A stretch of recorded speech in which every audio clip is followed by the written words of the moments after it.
pen pad.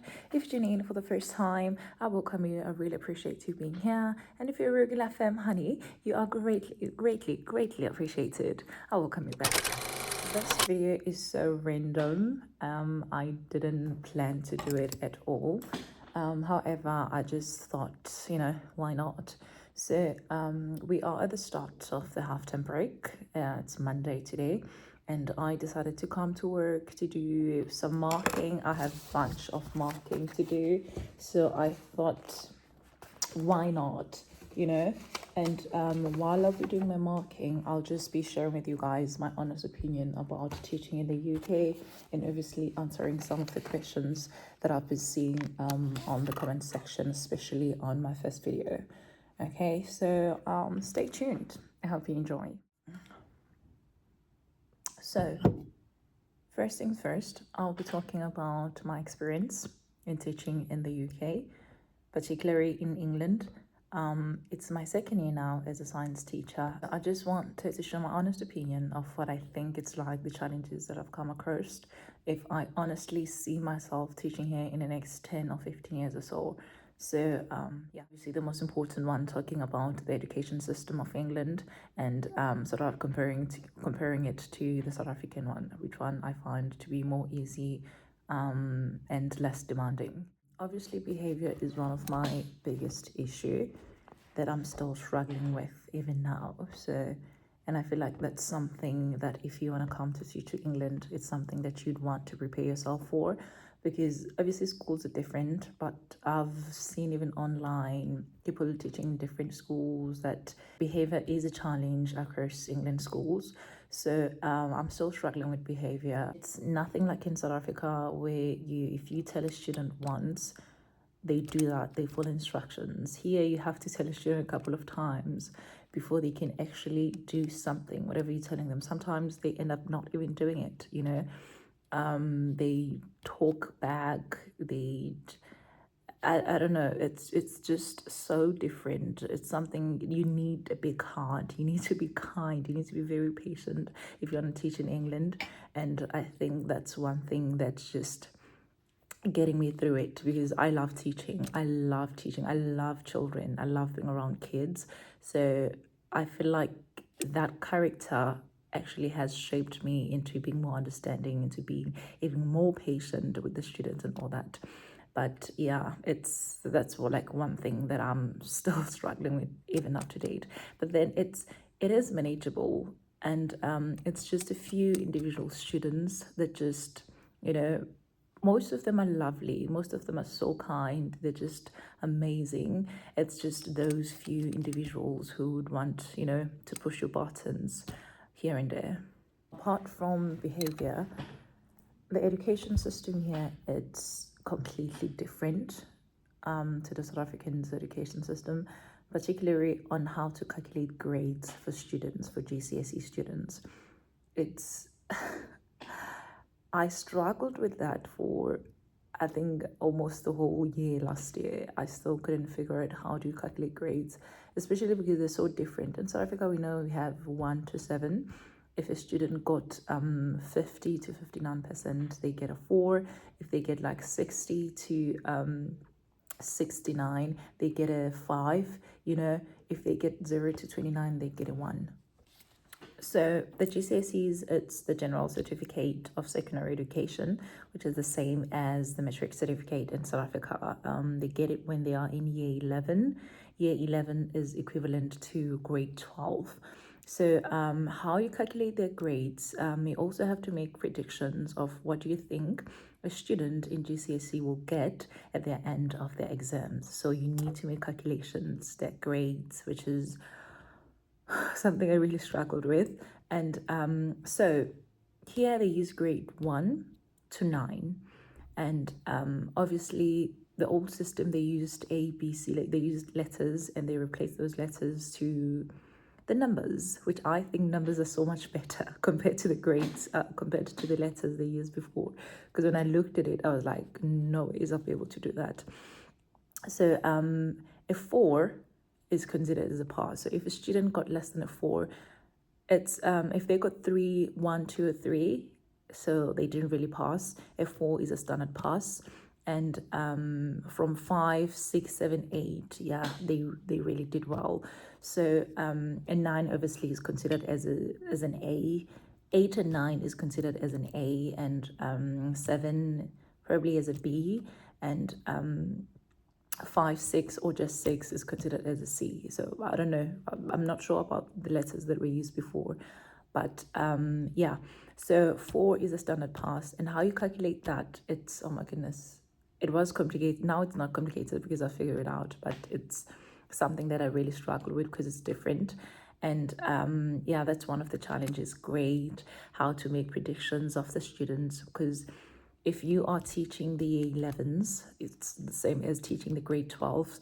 You have to submit data collection 3 times a year with their working at grade. Working at grade, it's between 1 and 9. Where do you think they're currently working at? And you have to submit the predictions. What do you think they will get at the end of their GCSE exams?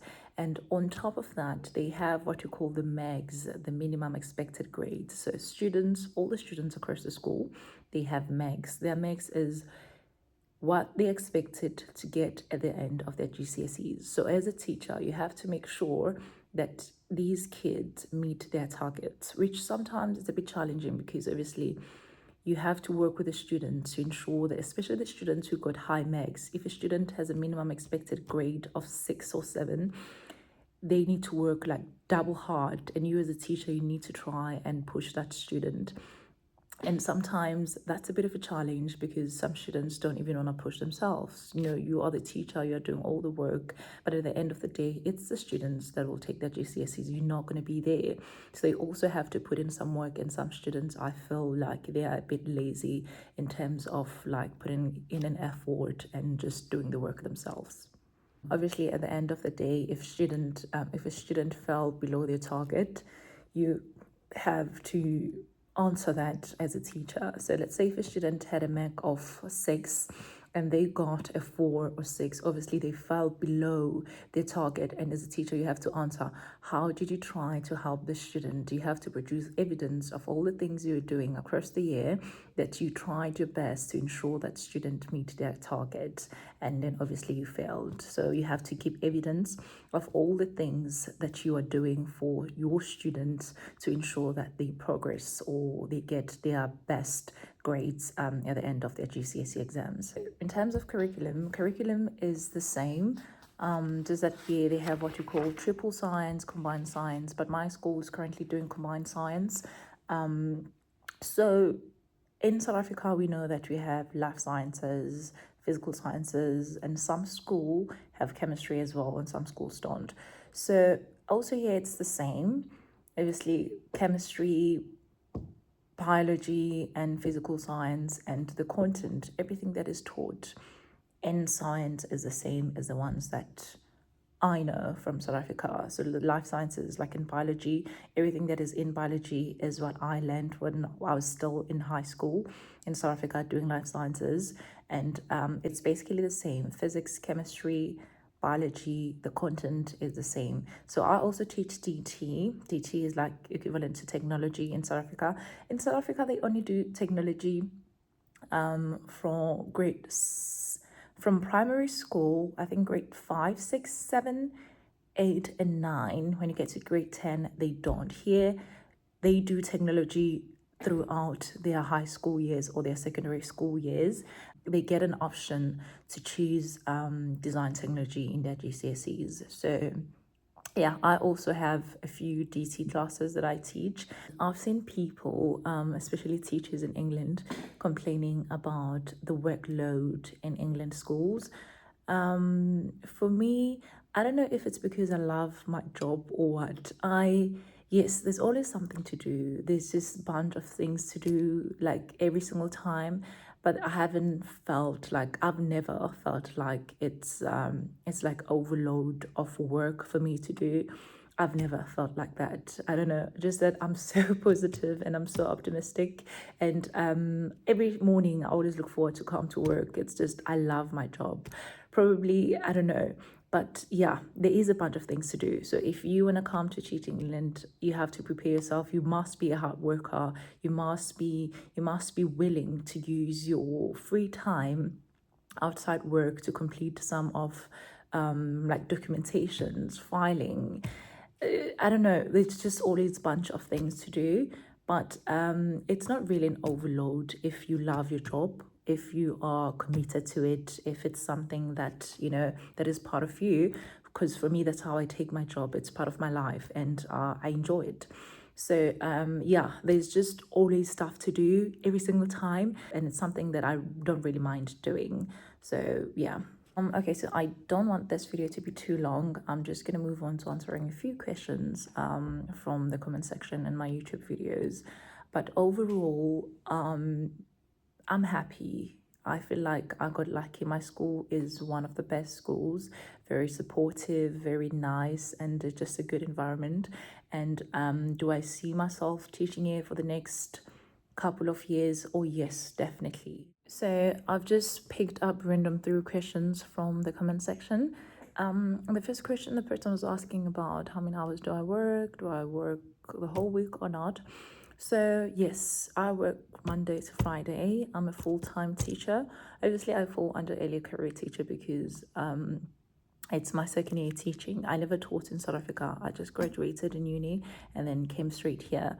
So I'm still an early career teacher. I get to school around 7:30 and I go home 4:30 or sometimes even 5. But the hours that I'm supposed to work, it's about 35 hours a week. So the school starts at 8. I think that's when they start counting my hours to up to 3 o'clock in the afternoon. The other question was asking if the agency paid my accommodation when I landed in the UK. The answer for that is no. I've said this before that I've covered my own costs and they don't pay for anything. You also have to find your own accommodation. The school obviously might send you the links to accommodations, hotels and B&Bs that you can stay in for a couple of weeks until you find accommodation, because you can't rent an accommodation until you are here in the UK, because you need to do references. You need your right to rent share code, and you only get that when you have your BRP, and you get your BRP when you are here in the UK. So yeah, you find your own accommodation, you pay for your own accommodation. Yeah, you just do everything by yourselves. Obviously, they are helping you. They give you links to sites that are useful that you might want to use to help you navigate your way through. The question, it says that did I get some sort of training when I started working, or did they just assume I knew everything and just got on with the work? If you have a teaching experience, let's say you've been teaching in your own country for about 5, 6, 7 years, obviously you do not need any training. And especially if you were teaching the subjects that you came here to teach, you do not get some sort of training. You do attend some CPDs, I think, for a couple of months. And yeah, just to learn the system here and just ask questions or struggling with anything. But mostly, if you have an experience, you just get on with the work, because most of the things are the same. The curriculum, the content, especially, it's the same. The only thing that is different is just the education system, just a few things different on how the education system works, and those are the things that you can just learn along the way. For me, because I did not have any experience at all, like I said, I graduated from uni and came here. I had to join an early career teachers program, ECT, which is for 2 years. And you only join this if you're an early career teacher, but if you have an experience, you just get on with it. I'm currently working in England now. I don't have a QTS, so in other words, they do not regard me as a qualified teacher. So QTS is the same as a SAY certificate in South Africa, and I currently don't have it. So I will only be regarded as a fully qualified teacher once I've got my QTS. And a good thing is you can teach if you are a non-UK citizen. You can teach in the UK without a QTS for up to 4 years. So yes, you do get some sort of training through the early career teachers. Last question, and I'm going to wrap up the video. So how many learners do I have in a class? The maximum I have in my groups is like 30 students, which I feel like is a bit a lot, especially if you're doing like a practical work, and it's kind of like challenging to manage a large group of students. But also it is doable. I've never really had any issues in terms of the amount of students I have in a class, and I also have a group with 26 students. So I guess it depends with the school, and especially with the subject that you're teaching, because if it's a practical subject, you need to have like a reasonable amount of students so that you would be able to manage them effectively. So that comes to the end of our video today. I hope you enjoyed, and don't forget to drop any questions you have in the comment section below. Until next time, bye.